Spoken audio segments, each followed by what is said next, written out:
आप देख रहे हैं न्यूज 24। मैं हूं मानक गुप्ता। लद्दाख के बाद चीन की एक और साजिश का भंडाफोड़ हुआ है। चीन ने दुनिया को दिखाने के लिए लद्दाख से भले ही अपने कदम पीछे हटा लिए हैं, लेकिन उसने अपनी साजिश का एक नया रूट तलाश लिया है। नेपाल की नदियों के रास्ते चीन ने ऐसा डबल गेम बनाया है जिससे वो नेपाल से लेकर भारत तक तबाही मचाने की तैयारी कर रहा है।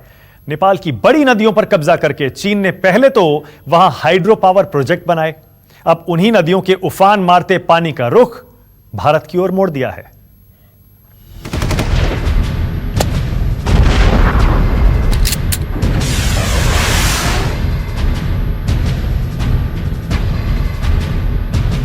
नेपाल भारत के खिलाफ चीन का जलजला।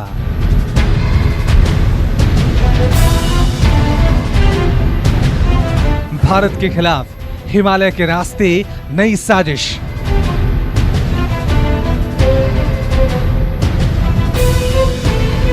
लद्दाख के बाद चीन की करंट वाली साजिश। नेपाल के दम पर भारत में हाइड्रो वाला हाहाकार।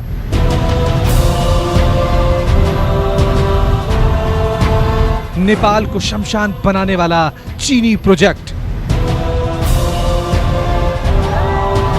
चीन नेपाल के हिमालय के बाद अब उसके सबसे बड़े स्रोत नदियों पर अपना कब्जा जमाना शुरू कर दिया है। नेपाल के नदियों पर चाइना ने हाइड्रो इलेक्ट्रिक पावर प्रोजेक्ट का निर्माण करना शुरू कर दिया है, जिसको सहमति वर्तमान ओली सरकार दे दी है। वहीं ओली सरकार ने इसके एवज में करोड़ों रुपए कर्ज लेकर इसकी सहमति चाइना को दी है, जिसके बाद चाइना की इंजीनियरिंग टीम अपने पूरे दल बल के साथ पूरे नदियों पर इलेक्ट्रिक पावर प्रोजेक्ट का निर्माण शुरू कर दिया है। चीन ने हिमालय क्षेत्र में पहाड़ों के रास्ते नेपाल में बहने वाली नदियों को लेकर एक खास तरह की रणनीति बनाई है। चीन अब नेपाल के रास्ते भारत के खिलाफ पानी वाली साजिश रच रहा है। चीन नेपाल के बीच हिमालय रीजन में बड़ा करार हुआ है।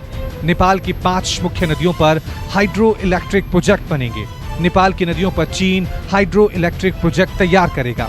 चीन का वादा है कि नेपाल को इन परियोजनाओं से वो बिजली देगा।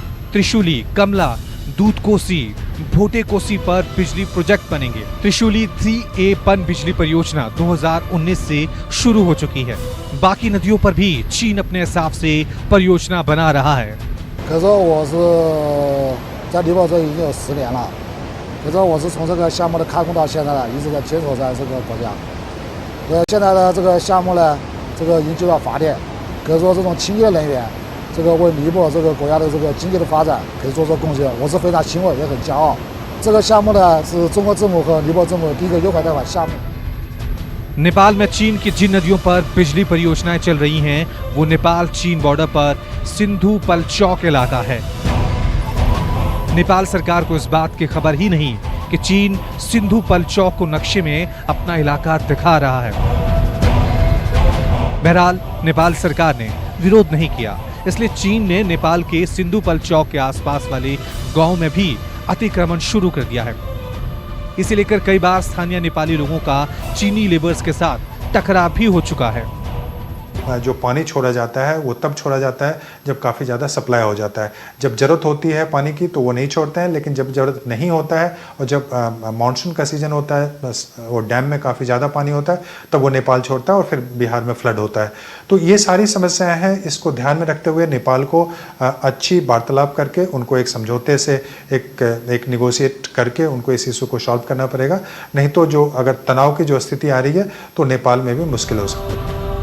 नेपाल के प्रधानमंत्री केपी ओली पर उन्हीं के सांसद ये आरोप लगा रहे हैं कि उन्होंने न जाने किस दबाव में एक तरफा फैसला करते हुए सभी बड़ी नदियों पर चीन को बिजली प्रोजेक्ट की मंजूरी दी है।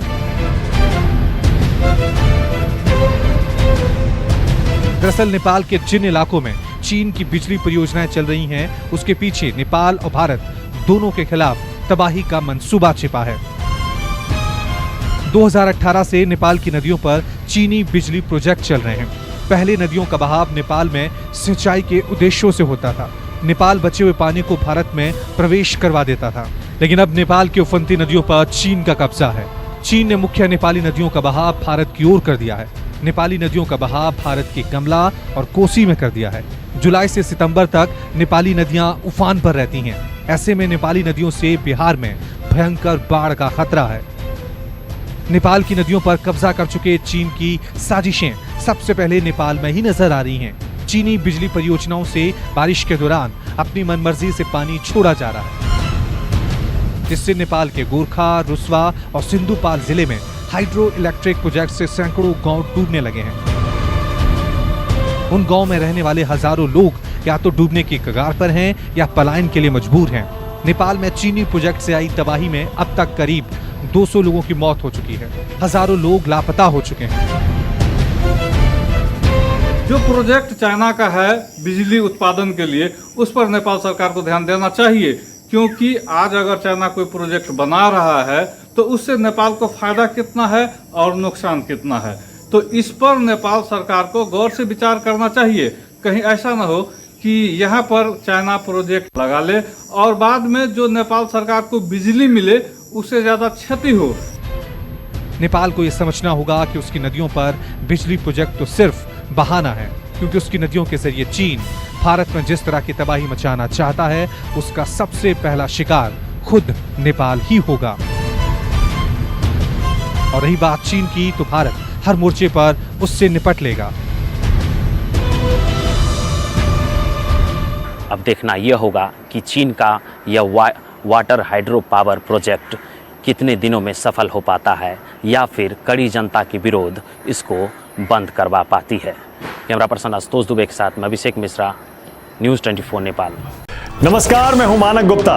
अगर आपको हमारा ये वीडियो पसंद आया हो तो इसे लाइक और शेयर जरूर करें, और हाँ, हमें सब्सक्राइब और फॉलो करना ना भूलें, ताकि आप देश और दुनिया की कोई खबर मिस ना करें। तो जुड़े रहिए हमारे साथ और देखते रहिए न्यूज़ 24।